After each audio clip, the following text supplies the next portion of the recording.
The laughter of a child ought not to be a terrifying thing, but context is the soil in which all fears take root. In the autumn of 1853, the sound of delight that echoed from the boneyard of the old parish church was a sound so misplaced, so deeply out of keeping with the quiet reverence of the dead, that it became a seed of profound unease. It belonged to a girl named Margaret Harlow, and the story that grew around her was a tangled vine of sorrow and speculation, a tale that suggests some children do not play alone, even when they appear to be. If the quiet dread of history is a whisper you are drawn to, and this is your first visit to our archive, consider joining our circle to ensure these forgotten records are never truly lost. The day had been one of solemn observance, a Sunday like any other in the small devout community nestled deep within the folds of the New England hills. The air, crisp and smelling of wood smoke and damp earth, carried the last notes of the closing hymn from the tall, arched windows of the stone church. The congregation, a collection of families clad in their somber Sunday best, emerged blinking into the slanted, buttery light of the late afternoon. They moved with a practiced quiet, their footsteps muffled on the worn path that wound through the churchyard, a place where generations of their kin lay beneath tilted stones of slate and granite. The stones themselves were a testament to time's relentless passage, their inscriptions softened by a century of wind and rain, their surfaces veiled in a fine lacework of pale green lichen. Towering oak and maple trees, their branches now mostly bare, cast long, skeletal shadows across the uneven ground, creating a shifting mosaic of light and dark that seemed to breathe with the gentle breeze. The world was preparing for the long sleep of winter, and a sense of finality, of things coming to a close, hung in the air. It was into this atmosphere of quiet contemplation that the sound first intruded, not a cry of distress, nor a shout of anger, but a peal of pure, unadulterated laughter. It was a sound that belonged to summer meadows and sun-drenched yards, not to this hallowed ground of rest. Heads turned, conversations faltered. The source was a small figure near the western wall of the churchyard, a girl of no more than 8 years, with hair the color of corn silk that caught the fading sunlight like a halo. This was Margaret, the daughter of Ephraim and Tabitha Harlow. Ephraim was a man known for his quiet diligence, a farmer whose hands were calloused from the plow but who always carried a small, perfectly smooth river stone in his waistcoat pocket, a habit from a boyhood spent along the banks of the Quabbin. He was a man who believed in the tangible, in the predictable turning of the seasons, and the solid feel of the earth beneath his boots. His daughter, at that moment, was a confounding mystery. She was not merely standing among the graves, she was in the midst of what appeared to be a lively, energetic game. Her body was a study in motion. She would take several quick steps to her left, then stop abruptly, her head cocked as if listening to a whispered instruction. A moment later, she would leap forward, her arms outstretched, and then spin around, her simple calico dress flaring out around her knees. Her face was animated with a joy that was both radiant and, in this specific location, deeply unsettling to those who watched. She spoke, her voice too low for the words to be carried on the wind, but the cadence was unmistakable. It was the easy, back-and-forth rhythm of conversation, punctuated by her own bright laughter. She was interacting with companions, yet there was no one there. The space around her, a small patch of grass between the graves of a deacon who had died in 1790 and an infant lost to fever a generation ago, was utterly empty. She would reach out a hand as if to tag a playmate, then dart away, her laughter bubbling up again as if she had been caught in turn. The townsfolk, who had paused in their homeward procession, exchanged glances. At first, it was simple curiosity, A child lost in a world of her own making was a common enough sight. Imagination was a gift, the pastor often reminded them, a small piece of the divine spark that allowed one to see beyond the veil of the mundane. But the duration of Margaret's game, and its sheer intensity, began to sow a different kind of seed in their minds.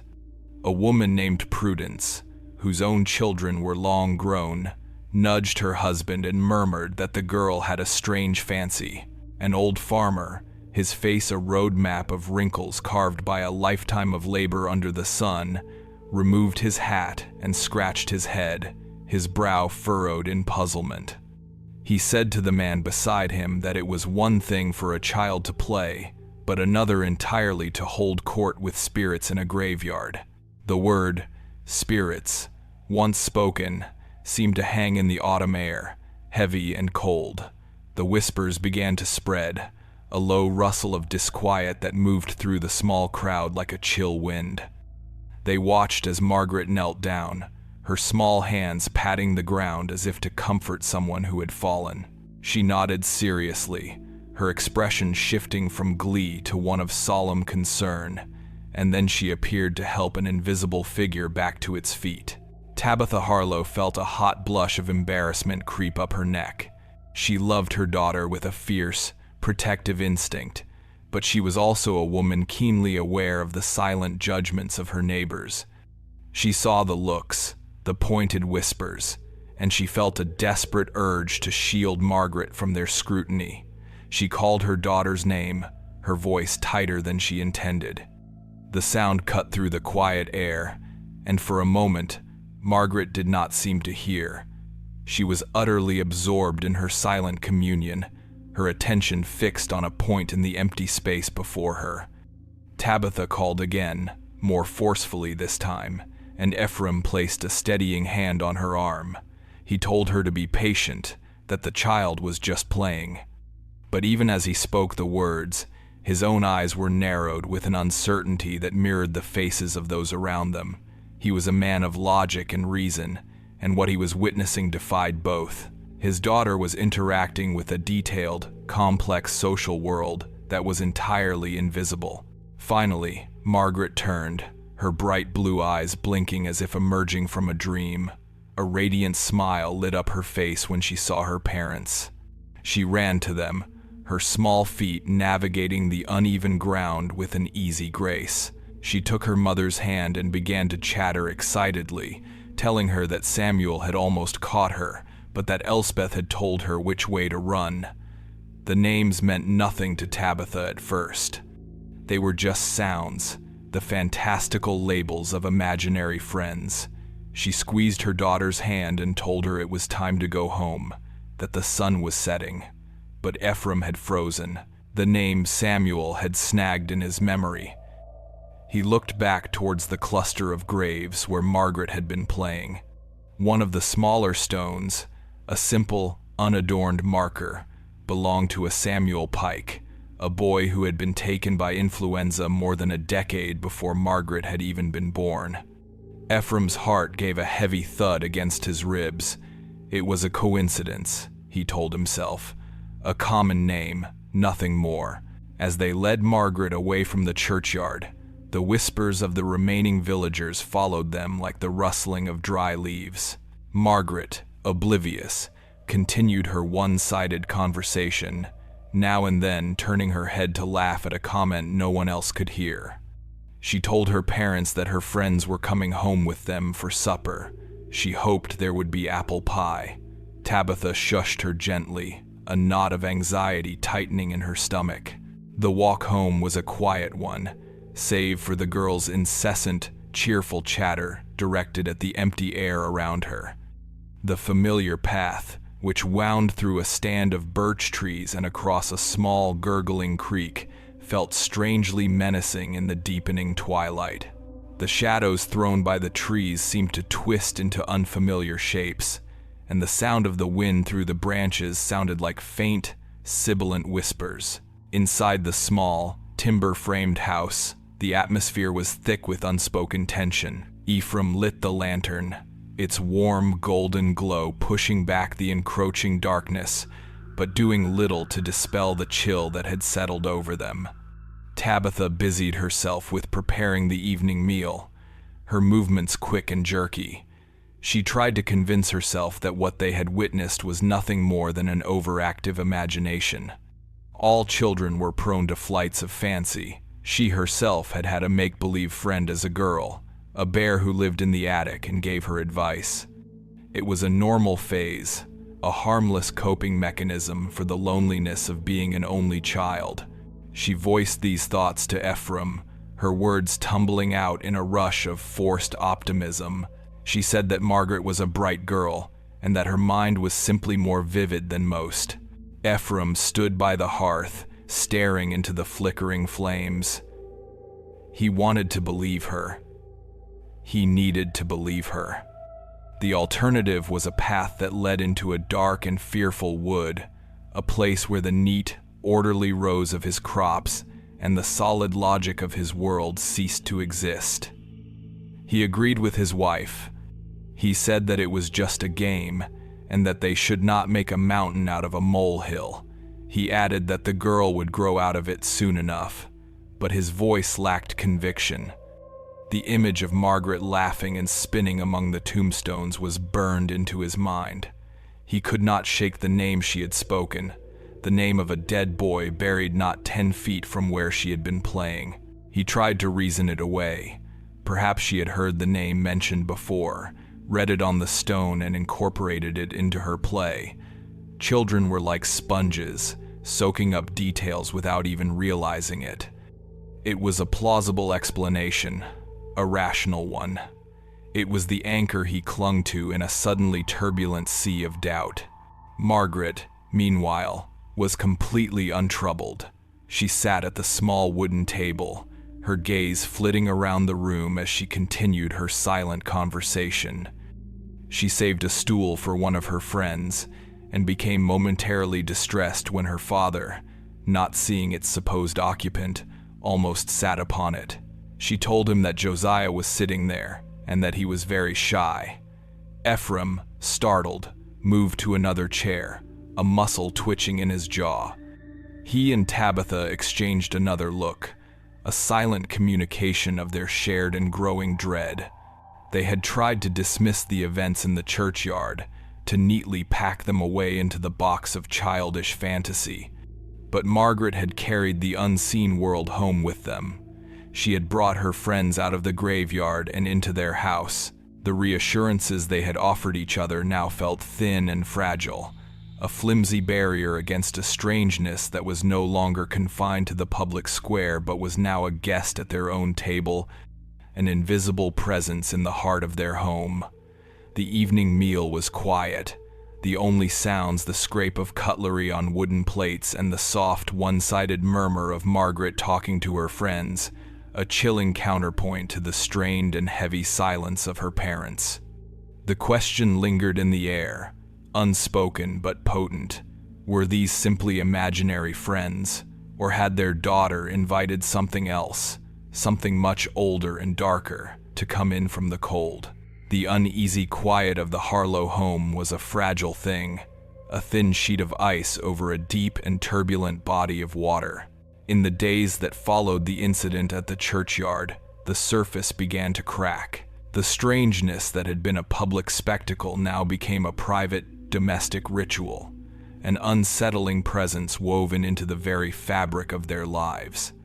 Margaret's unseen companions were no longer just playmates for the outdoors. They had crossed the threshold, their silent, invisible feet treading the worn floorboards of the farmhouse, their imagined forms occupying the chairs by the hearth, their unheard whispers filling the spaces between the familiar sounds of a family's existence. Her parents, Ephraim and Tabitha, found themselves unwilling hosts to a ghostly retinue, their home transformed into a theater for a play only their daughter could see. They existed in a state of suspended disbelief, caught between the love for their child and a fear that was beginning to take root in the deepest corners of their souls. The evening meal became the focal point of this new, unsettling reality. On the first night after their return from the church, Margaret had spoken of her friends joining them, but the true disquiet began on the second. As Tabitha ladled a thick, savory stew into 3 wooden bowls, Margaret watched her with an expression of polite concern. She then informed her mother that she had forgotten Abigail. The name, spoken with such casual certainty, landed like a stone in the quiet room. Tabitha froze, the spoon hovering over the pot, a single drop of broth falling back into the stew with a soft hiss. Ephraim, who was setting the pewter mugs on the table, stopped and looked at his daughter. The name Abigail was not a common one in their small community, and it was inextricably linked to a singular, tragic memory. Abigail had been the daughter of the blacksmith, a frail girl with wide, fearful eyes who had slipped on the wet rocks of the creek 6 years prior and been carried away by the current before anyone could reach her. Ephraim had been one of the men who had pulled her small, lifeless body from the water. He remembered the weight of her, the shocking coldness of her skin. To hear her name now, spoken so matter-of-factly by his own child, a child who had been barely 2 years old at the time of the drowning, was a profound shock. He asked Margaret, his voice strained, where she had heard that name. Margaret simply pointed to the empty space on the bench beside her. She said that Abigail was sitting right there, and that she was very fond of stew, especially when the carrots were soft. She then added, as a quiet aside to the empty air, that there was no need to be frightened of the water anymore. Ephraim felt a cold sweat break out on his brow. He looked at Tabitha, and in her wide, horrified eyes, he saw his own terror reflected back at him. They said nothing. Tabitha, her hands trembling slightly, ladled a small amount of stew into a 4th bowl and placed it on the table, a few inches from Margaret's own. She could not explain why she did it. It was an act of appeasement, a desperate, irrational gesture to soothe a daughter whose mind seemed to be drifting into an unknown and terrifying territory. They ate in a silence that was heavier and more profound than any they had ever known, the untouched bowl of stew a glaring testament to the invisible guest who had joined them. The only sound was Margaret's soft, one-sided conversation, a stream of cheerful chatter about her day, addressed to the empty seat beside her. This became the new pattern. Each day, Margaret would introduce a new friend, and each name was a ghost from the village's past. There was Jedediah, a boy who had succumbed to a wasting fever during a particularly harsh winter a decade before. Margaret explained that Jedediah was always cold, and she would often pause in her play to gently pull an imaginary blanket over his shoulders. There was Mercy, a toddler who had died in a crib fire, a tragedy that had cast a long shadow over the family who had lost her. Margaret would tell her parents that Mercy was afraid of the dark, and that she held her hand whenever the sun went down. The details she provided were chilling in their specificity. She knew things she could not possibly know. She spoke of Jedediah's fondness for whittling small wooden birds, a skill his father had been teaching him just before he fell ill. She mentioned Mercy's favorite lullaby, the same one her mother had been heard humming in the weeks following the child's death, a mournful tune that had not been sung in the village since. Ephraim, a man who prided himself on his rationality, found his foundations crumbling. He began to search for logical explanations, for any port in the storm of the supernatural. He spent an afternoon in the churchyard, meticulously examining the headstones. He reasoned that Margaret must have seen the names there, that her imaginative mind had simply concocted stories to go along with them. He found the graves of Samuel, Abigail, and Jedediah. But there was no stone for Mercy. Her family had moved away in their grief, leaving behind only an unmarked patch of earth in the pauper's corner. And how could a gravestone tell of a boy's hobby or a baby's favorite song? The tidy explanations he sought eluded him, slipping through his fingers like fine, dry sand.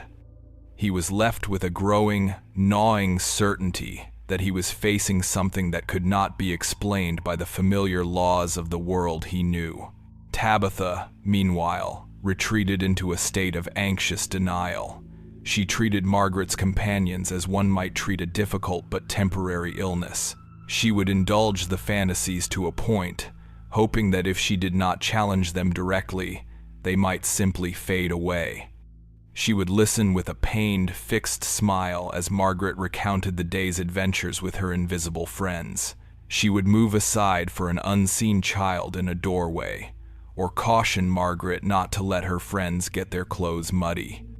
These small acts of compliance were a desperate attempt to maintain peace, to keep the fragile structure of their family from collapsing. But with each passing day, the strain grew. The house no longer felt like their own. It was crowded with the silent, demanding presences of the dead, their needs and histories dictated by the small girl who acted as their sole emissary. The flickering candlelight in the evenings, once a source of comfort and warmth, now seemed to cast too many shadows, making the empty spaces in the room feel pregnant with possibility, with unseen watchers. The gentle creak of a floorboard upstairs, the rustle of leaves against the window pane, every innocuous sound became a potential sign of the invisible intrusion. The breaking point arrived on a cold, blustery evening, a week after the first sighting in the churchyard. The wind howled around the corners of the house, and a fine, persistent rain drummed against the roof. The atmosphere inside was already tense. That afternoon, Margaret had refused to go outside, telling her mother that her friends did not like the rain, that it reminded them of being cold in the ground. The statement, delivered with a child's simple, unadorned honesty, had chilled Tabitha to the bone. Now, as they prepared for supper, Margaret did something she had not done before. She did not merely announce the presence of her friends. She rose from her seat and walked with a sense of purpose to the tall wooden cupboard where the crockery was kept. Her small hands, surprisingly steady, reached up and carefully took down not one, but 4 additional earthenware plates. The sound of the plates clinking against one another was unnaturally loud in the quiet room. She carried them to the table, a stack of 4 held precariously in her arms. One by one, she laid them out in the empty spaces around the table. She created a perfect, formal place setting for each invisible guest. A plate, a mug, a wooden-handled fork. Her movements were deliberate, methodical, imbued with a seriousness that transformed the act from a child's game into a solemn ritual.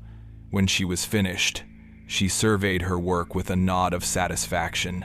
She then turned to her parents, her expression not one of pleading, but of simple, direct expectation.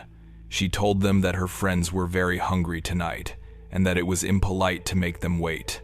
The sight of those 4 empty plates, gleaming in the lamplight, was a stark and horrifying declaration. They were no longer just humoring a fantasy. They were being asked to participate in it, to give it substance by serving food to the void. This was a line they had not yet crossed. It was the boundary between passive observation and active complicity. Tabitha stood motionless, her hands clenched in the folds of her apron, her face pale. She looked at the empty place settings, each one a monument to a dead child, a tangible representation of her daughter's terrifying communion. The clinking of the cutlery against the empty ceramic, a sound that had been a subtle undercurrent of unease for days, was now the deafening silence at the heart of the scene. The flickering candlelight threw long, dancing shadows from the empty chairs, making them look as though they were occupied by pillars of darkness. Ephraim felt a surge of something hot and unfamiliar in his chest.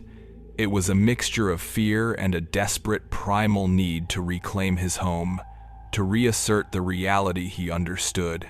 He looked at his daughter, at her earnest, expectant face, and he saw not a child playing a game, but a vessel for something that was demanding to be fed, to be acknowledged. He knew, with a certainty that chilled him, that he could not do it. He could not spoon stew onto a plate for a ghost. He took a deep breath, the air in the room feeling suddenly thick and hard to draw. He looked directly into Margaret's eyes and, his voice low but firm, he told her that there was no one there. He said that it was a foolish and wasteful game, and that they would not be serving food to empty chairs. The change in Margaret was instantaneous and terrifying. The bright, joyful light that was her constant companion vanished from her eyes, as if a candle had been snuffed out. Her smile collapsed. Her face, which moments before had been animated with the simple expectation of a child, became a mask of stone. The warmth and innocence that defined her seemed to drain away, replaced by something cold, ancient, and deeply offended. She stared at her father, her gaze unwavering, and in the profound silence that followed his refusal, the 4 empty plates on the table seemed to wait with a hungry, malevolent patience. The domestic unease that had been simmering for days was about to boil over, and the laughter of the girl who played with dead children was about to give way to a rage that would shatter the fragile peace of the Harlow home forever. Ephraim's words, intended to be a firm, anchoring statement of reality, instead acted as a lit match tossed into a room filled with dry tinder. He had expected tears, perhaps a childish tantrum, or a sullen retreat into silence. He was prepared for the familiar landscape of a child's disappointment. What he was not prepared for was the transformation that overtook his daughter, a change so profound and so chilling that it seemed to alter the very temperature of the air around them. The silence that followed his refusal was not empty. It was a heavy, pressurized void, a breathless moment before a violent storm. Margaret did not cry. Her face, which had been a portrait of innocent expectation, hardened into an expression of cold fury that was utterly alien on the features of an 8-year-old child. Her blue eyes, normally bright and full of life, became dark and flat, like chips of winter ice. She stared at her father, not as a daughter looks at a parent, but as a judge looks at a prisoner who has just uttered an unforgivable blasphemy. When she finally spoke, her voice was not her own.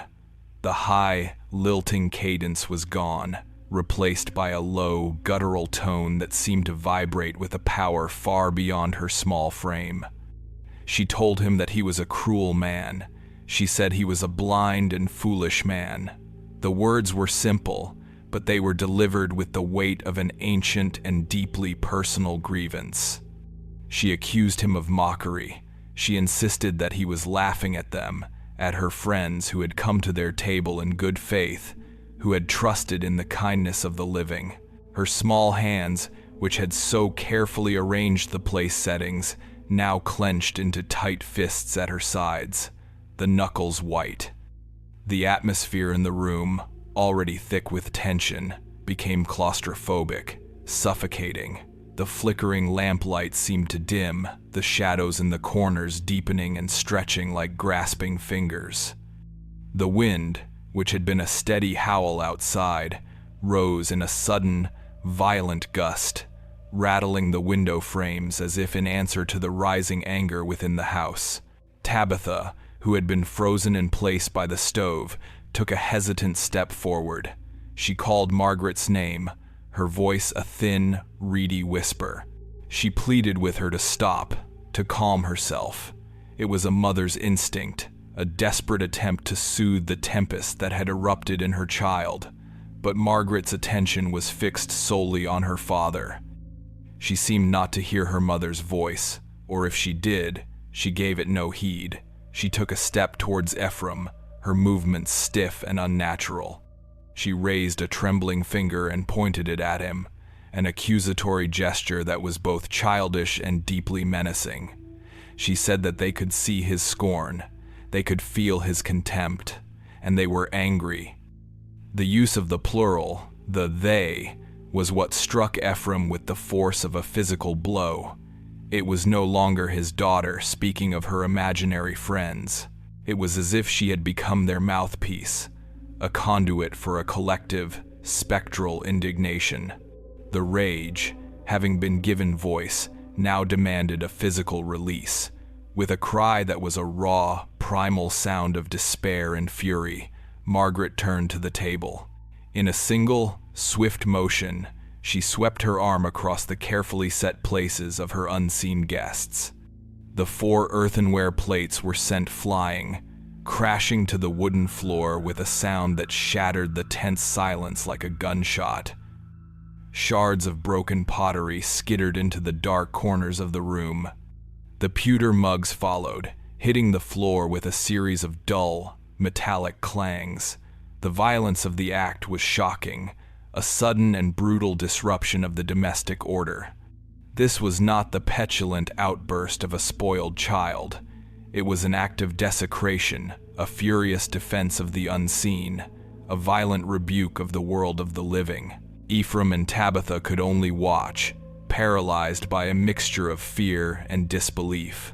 This was their daughter, their quiet, sweet-natured Margaret, now a vessel of a terrifying and incomprehensible wrath. After the plates were broken, the rage did not subside. It turned inward. She sank to the floor amidst the wreckage, her small body convulsing with sobs that seemed to be torn from the very depths of her being. But this was not the gentle weeping of a hurt child. It was a wrenching, agonizing display of grief, the kind of sorrow one would expect to see at a graveside. She cried out names between her gasping breaths. She apologized to Samuel for her father's cruelty. She promised Abigail that she would protect her. She sobbed that Jedediah was already so cold, and that now he would be hungry too. It was a litany of spectral sorrows, a performance of vicarious pain that was more disturbing than the initial outburst of anger. She was not crying for herself, she was crying for the dead. Tabitha finally broke free from her paralysis. She rushed to her daughter's side, her heart breaking at the sight of her child in such a state of profound distress. She tried to gather Margaret into her arms, to offer the physical comfort that had always been a balm for childish woes. But Margaret recoiled from her touch, as if she had been burned. She scrambled away, her eyes wild with a mixture of fear and betrayal. She screamed at her mother not to touch her. She accused them both of being unkind, of hurting her friends. She told them they did not understand, that they could not see. Her small body was a knot of tension, her breathing ragged. She was unreachable, lost in a world of grief and anger that her parents could not enter.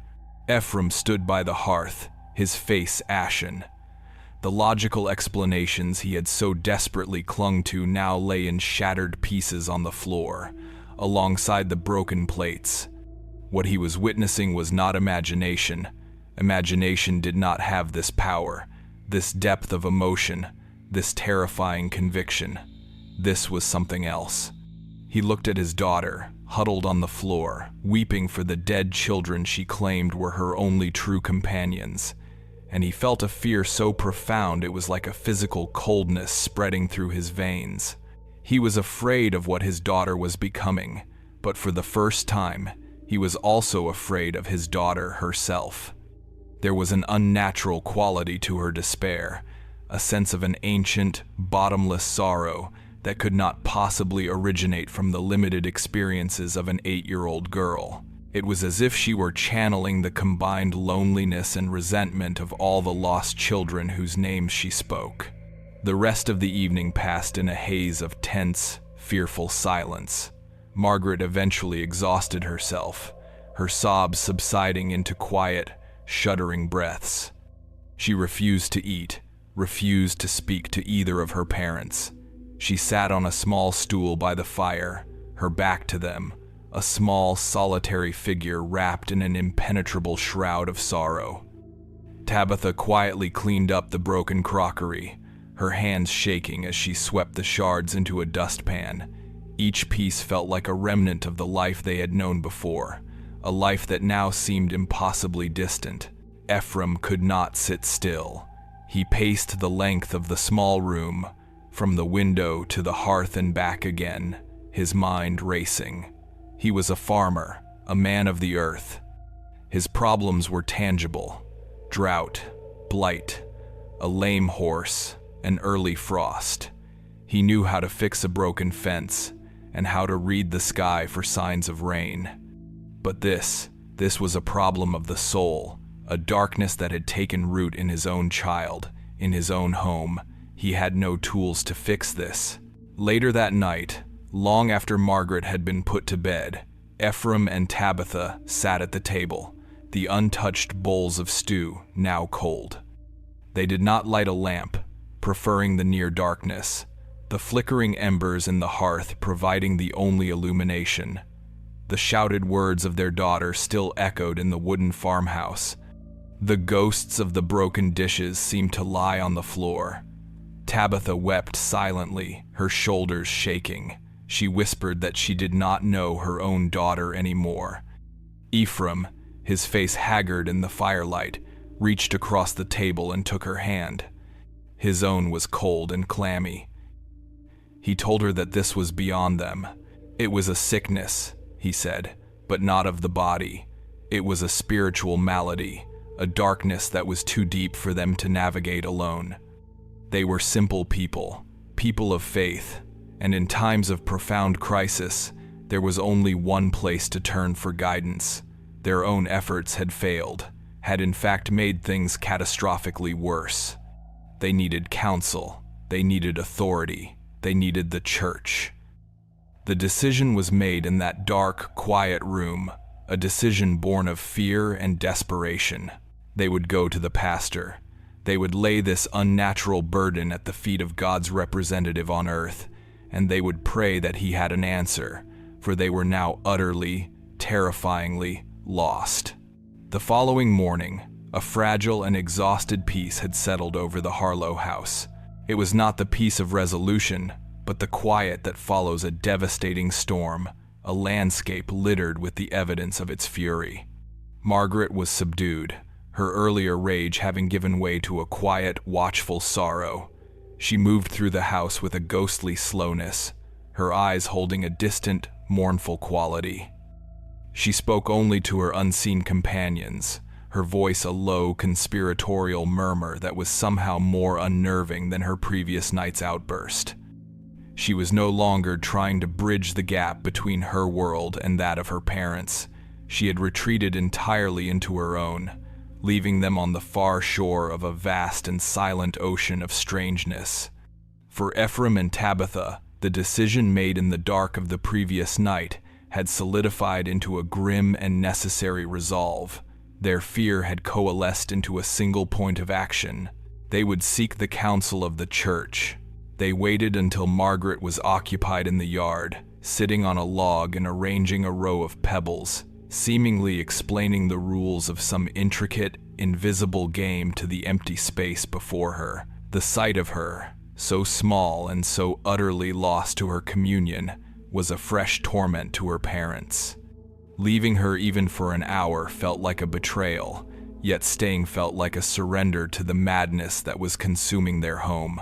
Ephraim put on his sternest coat, the one reserved for church and for trips to the market, a garment of dark, heavy wool that seemed to absorb the light. Tabitha wrapped herself in a gray shawl, pulling it tight around her shoulders as if to ward off a physical chill. They walked the path to the village, not as a couple, but as two solitary figures united only by a shared, unspoken dread.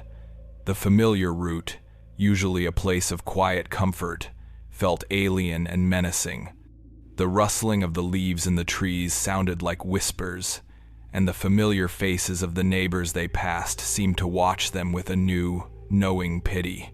News of Margaret's behavior in the churchyard had undoubtedly spread, and they could feel the weight of the community's judgment settling upon them. The pastor's residence was a modest timber frame house adjoined to the church itself, connected by a covered stone walkway. It was a place of authority and solemnity, its air thick with the scent of old books, beeswax, and the faint, lingering aroma of incense from the Sunday services. The pastor, a man named Theron, was a formidable presence. He was tall and gaunt, with a face that seemed carved from weathered oak and eyes that burned with the conviction of his faith. He believed in a world of stark moral clarity, a battlefield where the forces of light and darkness were locked in a constant, eternal struggle for the souls of humankind. He listened to Ephraim and Tabitha's story without interruption, his hands steepled before him on the surface of his heavy oak desk. The only sound in the dimly lit study was the frantic ticking of a tall case clock in the corner, each tick a precise and unforgiving measure of their mounting desperation.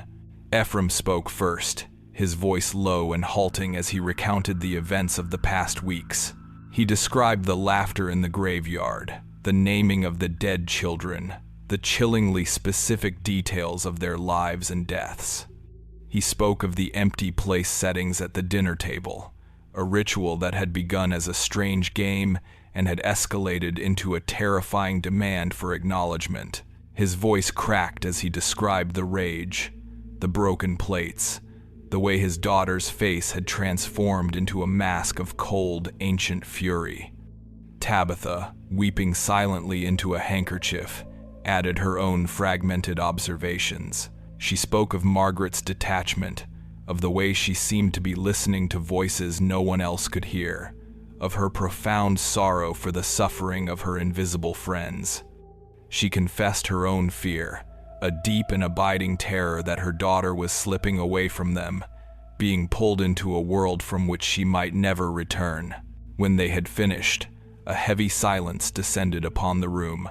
The pastor remained motionless for a long moment, his gaze fixed on a point beyond the small, leaded glass window, as if he were looking into the very heart of the spiritual wilderness they had described. The candle on his desk cast long, dancing shadows on the walls, making the rows of leather-bound books look like silent, watchful sentinels.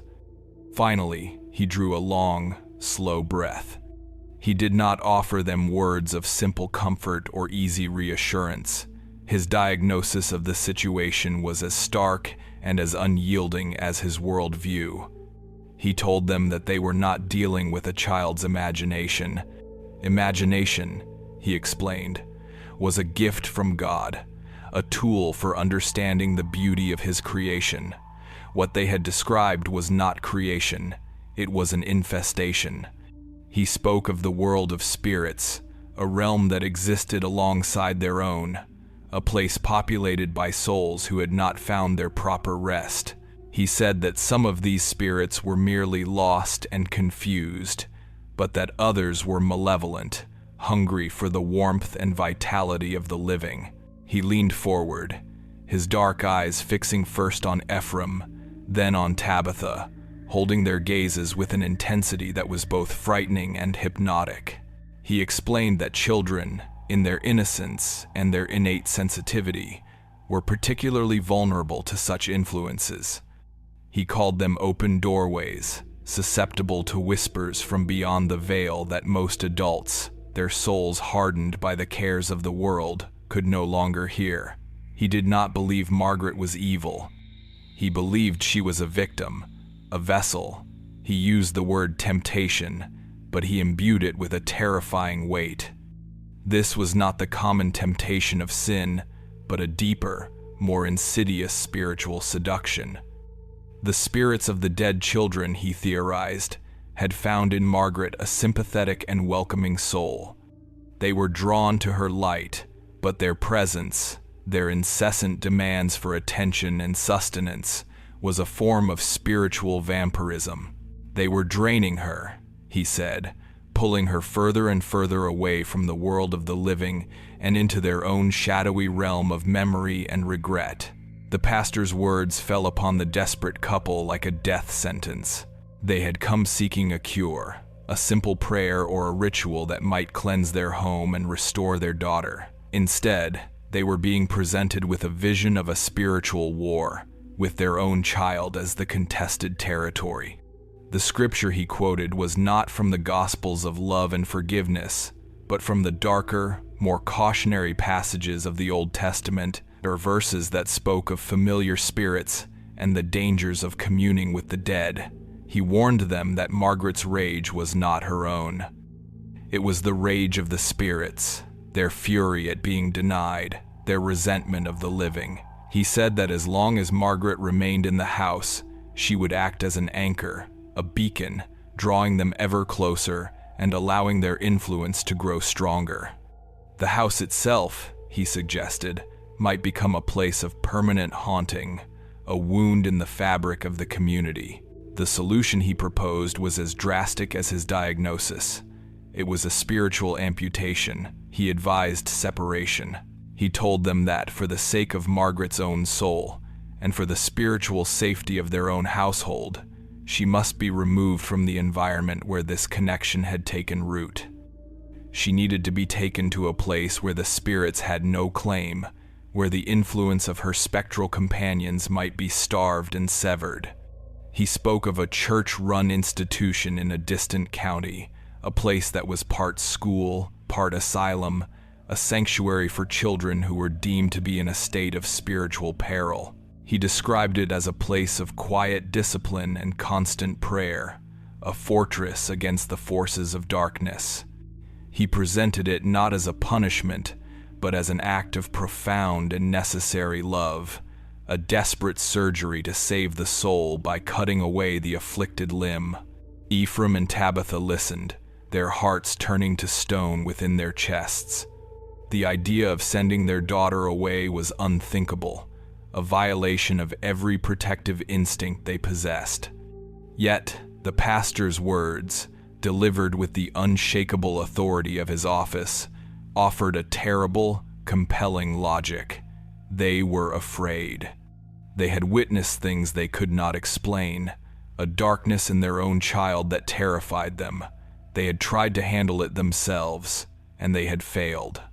Their refusal to indulge the fantasy had resulted in a violent, supernatural rage. What would happen next? Would the demands escalate? Would the rage return, more powerful this time?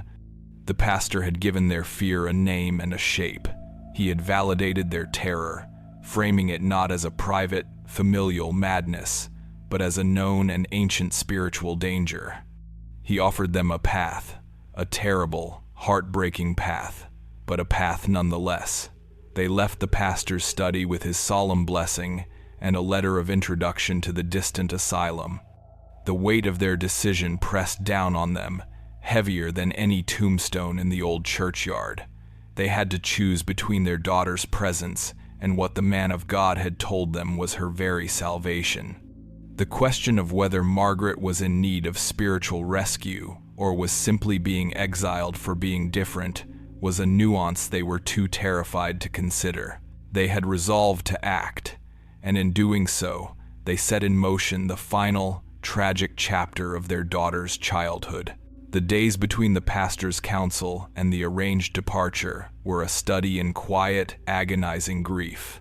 The decision, once made, had settled over the Harlow household like a funeral shroud, muffling sound and dimming the light. Ephraim and Tabitha moved through their daily routines with the heavy, leaden slowness of mourners, their faces etched with a sorrow so profound it seemed to have aged them overnight. Every glance at their daughter was freighted with the pain of the impending separation. Every small, ordinary moment, the way she hummed a tuneless song while feeding the chickens, the way she carefully braided a blade of grass into a ring became a memory before it had even passed, a precious, fleeting image to be hoarded against the long, empty years they now saw stretching before them. They were performing a ghastly pantomime of normalcy, a charade that fooled no one, least of all the child who was its subject. Margaret, with the unnerving perceptiveness of one who lives in a world just adjacent to our own, seemed to understand that a significant change was coming, even if she did not grasp its precise nature. She watched her parents with her steady, unnervingly calm gaze. She saw the way her mother's hands trembled as she mended a tear in her traveling cloak. the way her father would pause in his work in the fields to simply stand and stare at the house, his shoulders slumped in a posture of defeat. She did not ask questions. The lines of communication between them had been irrevocably severed by the events of that terrible evening. They occupied the same physical space, but they were no longer inhabitants of the same world. Margaret's reality was populated by a host of unseen companions, and in the face of her parents' silent, oppressive grief, she turned to them for solace. They were her constant companions, her confidantes. Her conversations with the empty air became more frequent, more animated, as if she were drawing strength and reassurance from a source her parents could neither see nor comprehend. Tabitha would hear her in the yard, her voice a bright, clear counterpoint to the somber mood of the house, telling her friends about the new stitching on her cloak, and wondering aloud if they would enjoy a long ride in a carriage. The morning of her departure dawned cold and gray, the sky a uniform, melancholy sheet of pewter. A heavy mist clung to the ground, muffling the landscape and lending an ethereal, dreamlike quality to the familiar fields and trees. A man named Silas, a distant cousin who lived 2 counties away, had been engaged to transport her. He was a taciturn, weather-beaten man who asked no questions, his face a mask of stoic indifference, as Ephraim explained that Margaret was being sent to a special school for her health. The single horse-drawn carriage, its wooden wheels caked with the mud of the road, waited like a patient, dark-bodied insect at the end of the path. It was a stark and brutal symbol of the finality of their decision. The farewell was a scene of excruciating, restrained sorrow. Tabitha had packed a small wooden chest with Margaret's meager belongings, 2 simple calico dresses, a woolen shawl, a pair of sturdy shoes, and a small, faceless corn-husk doll she had made for her the previous winter. She knelt before her daughter, her hands fussing with the ribbons on Margaret's bonnet, her face a mess of unshed tears. She tried to speak, to offer some words of comfort or explanation, but the words would not come. A great, suffocating knot of grief was lodged in her throat. All she could manage was a choked, rasping sound, a raw exhalation of a mother's heartbreak. She pulled Margaret into a fierce, desperate embrace, burying her face in the child's corn-silk hair, inhaling the scent of her daughter one last time. She was clutching not just a child, but the entire life they had built and were now dismantling.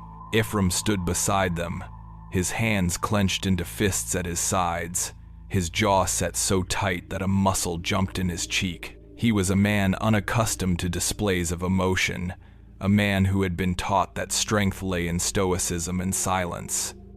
But as he looked at his daughter's small, composed face, his carefully constructed walls of reserve crumbled. A single tear escaped and traced a slow, hot path through the weathered landscape of his cheek. He knelt beside his wife, placing a large, calloused hand on Margaret's shoulder. His touch was heavy, freighted with all the things he could not say. He told her to be a good girl. He told her to listen to the people at the school. His voice was a hoarse, broken whisper. Margaret, throughout this agonizing display, remained strangely calm. She did not cry. She did not cling to her parents. She accepted their embraces with a quiet, passive stillness, her gaze fixed on a point just over their shoulders. When her mother finally released her, her face streaked with tears, Margaret reached up a small hand and gently patted her cheek, a gesture of comfort that was shockingly adult. Then she looked from her mother to her father, a faint, enigmatic smile playing on her lips. She told them that they should not be sad. She said that she would not be lonely. The reason, she explained, was simple. All of her friends were coming with her. The statement, delivered with the same simple, unadorned conviction with which she had announced her friends' names at the dinner table, was the cruelest possible blow. It was a declaration that their desperate act of separation was, in her reality, a complete and utter failure. They were exiling her from their lives, but they could not exile her from the communion that had necessitated it. The unseen companions, the root of all their fear and sorrow, were not tied to the house or the graveyard. They were tied to her. Ephraim felt a fresh wave of despair wash over him. Had they done this for nothing?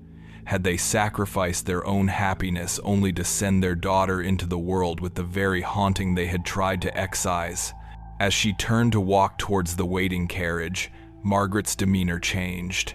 The quiet, watchful child was replaced by one filled with a strange, bright-eyed excitement. She began to wave, not to her parents, but to the empty spaces around her. She waved to the large oak tree by the gate. She waved to the mist-shrouded fields. It was a royal procession, a farewell tour for her spectral court. She called out names, her voice carrying on the damp, cold air. She told Samuel to mind his step on the carriage wheel. She assured Abigail that there was plenty of room for everyone. She laughed, a peal of pure, unalloyed joy, and told someone named Elspeth that it was a grand adventure. Silas, the driver, watched this display with a stony expression, betraying nothing of what he thought. He helped Margaret up into the carriage, and she settled herself on the hard wooden bench, her small chest placed carefully beside her.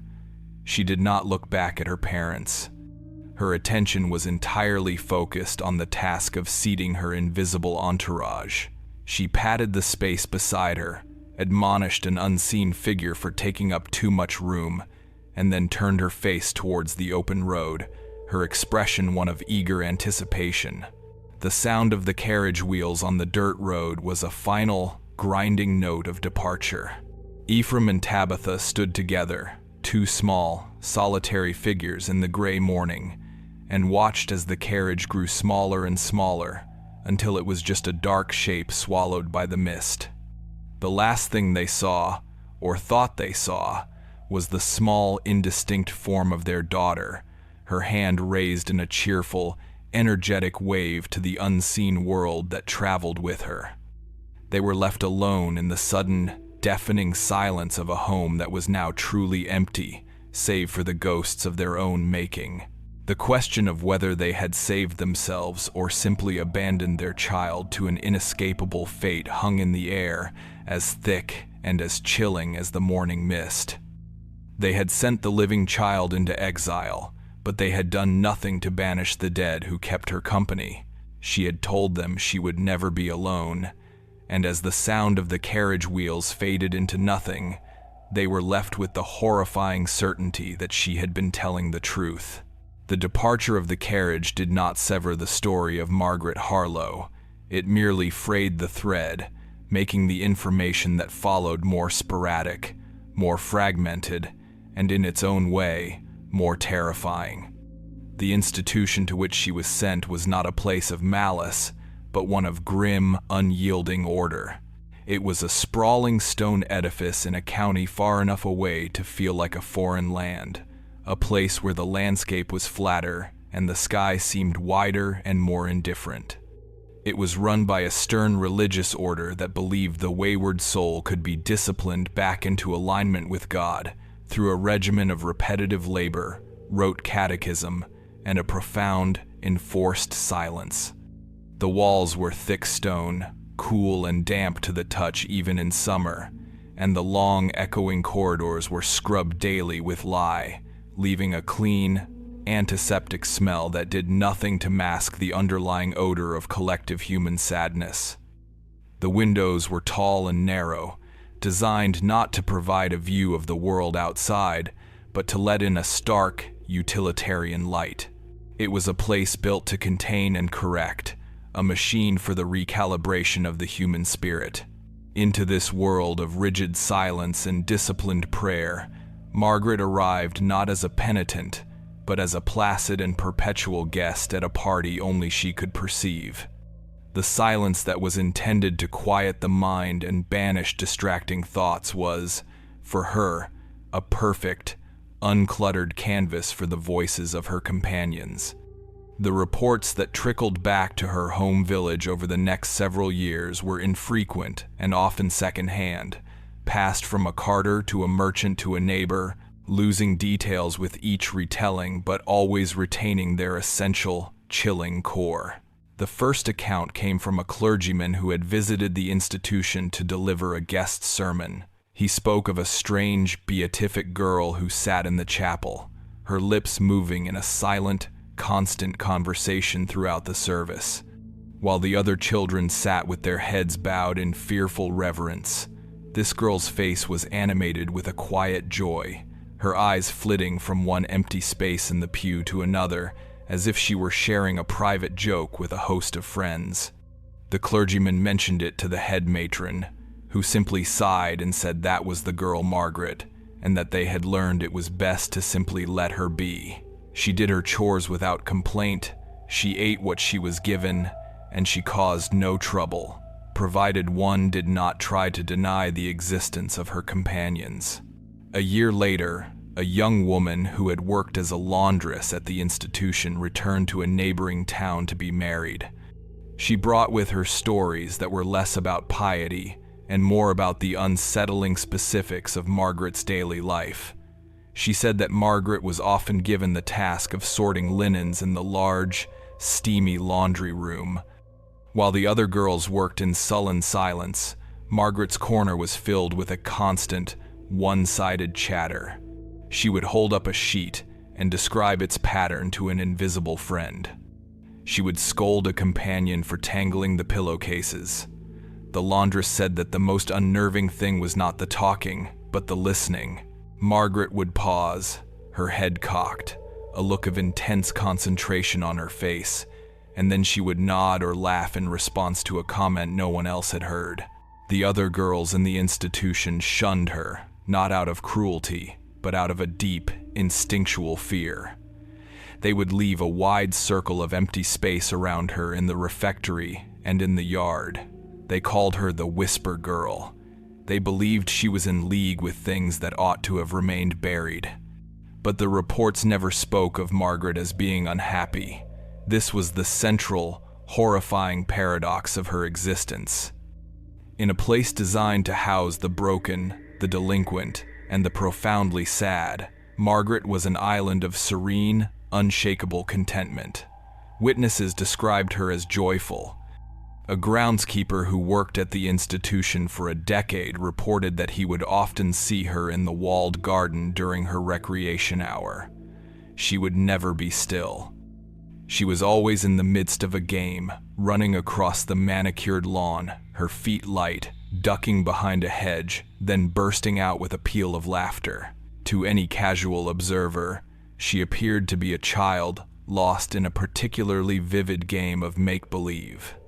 But the groundskeeper had watched her for years, and he saw the consistency, the intricate social dynamics of her invisible world. He saw her mediate arguments between unseen figures, comfort a companion who was crying, and share a small, stolen flower with another.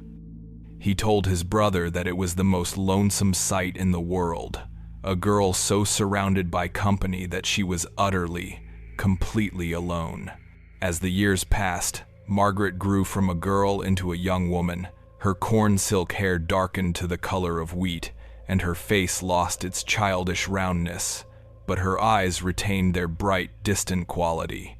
She remained at the institution, her case a puzzle the administrators had long since abandoned trying to solve. She was not violent, nor was she disruptive. She was simply, as one report put it, living in two worlds at once. The community of the dead she had befriended in her childhood churchyard had, it seemed, remained with her, a permanent and unchanging entourage. She never spoke of her parents or her old home. Her past had been supplanted by the constant, demanding present of her spectral friends. Her legend back home, meanwhile, had calcified. Her story became a piece of local folklore, a cautionary tale whispered by mothers to children who were prone to excessive daydreaming. The Harlow house, where Ephraim and Tabitha lived out their days in a quiet, childless sorrow, was seen as a place of lingering sadness. Children would dare each other to run up and touch the gatepost, and then run away shrieking with fearful laughter. Margaret Harlow was no longer a person. She was a ghost story, a name used to frighten and to warn. The final, known account of her life is the most indistinct, yet the most enduring. It comes from a traveling physician who was called to the institution to consult on an outbreak of influenza in the winter of 1872. He was an educated man, a man of science and observation, with little time for superstition. He noted in his journal a brief but memorable encounter with a patient he described only as the solitary woman. He wrote that he had passed her in a long, drafty corridor. She was a woman of perhaps 30 years, with a placid, untroubled face. She was walking slowly, her gaze directed at the empty space beside her, her lips moving, a soft, pleasant smile on her face. What struck the doctor was not her talking to herself, a common enough symptom of institutional life, but the sheer, radiant happiness that seemed to emanate from her. She was, he wrote, the only person in that entire grim establishment who appeared to be genuinely, profoundly joyful. He asked a passing orderly about her. The orderly simply shook his head and said that was Margaret, and that she had always been that way.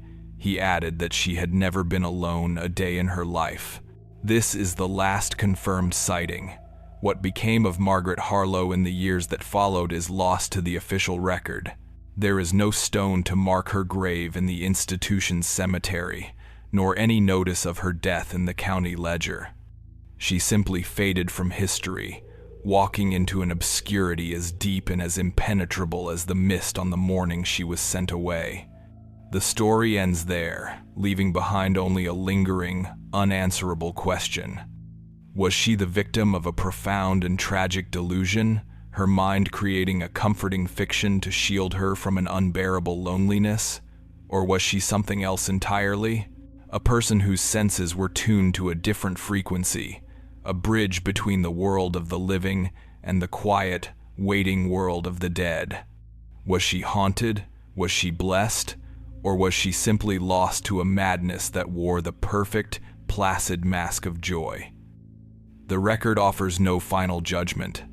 It leaves only the chilling, folkloric image of a lone figure in a field, her laughter carried on the wind, though no one else is near, a girl bound forever to the invisible playmates she had first greeted among the leaning stones of an old country churchyard. The case file on Margaret Harlow is now closed. Subscribe to the Blasphemy Archive to stand among those present when the next is opened, and leave your thoughts on what you have witnessed.